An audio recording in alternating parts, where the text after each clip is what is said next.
ನಮಸ್ಕಾರ. ದಿನಕ್ಕೊಂದು ಕಗ್ಗಕ್ಕೆ ಸ್ವಾಗತ. ಕಗ್ಗ 56 ಹೃದಯ ಸಂತೆ.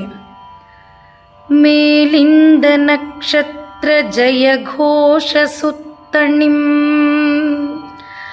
ಭೂಲೋಕದರಚು ಕೆಳಗಿಂ ಮೂಲೆಯಳುವು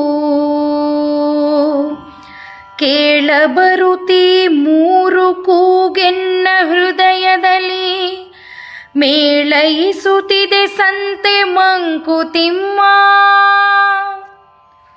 ಭಾವಾರ್ಥ: ಮೇಲಿನಿಂದ ತಾರೆಗಳ ಜಯಘೋಷ ಕೇಳಿಬರುವುದು, ಸುತ್ತಲಿಂದ ಭೂಲೋಕದ ಕೂಗಾಟ ಕೇಳಿಬರುವುದು, ತಳದಿಂದ ಹೂಳಿದ ಮೂಳೆಗಳ ಅಳುವು ಕೇಳಿಬರುವುದು. ನನ್ನ ಹೃದಯವು ಈ ಮೂರೂ ಧ್ವನಿಗಳನ್ನು ಮೇಳೈಸುವ ಸಂತೆಯಾಗಿದೆ.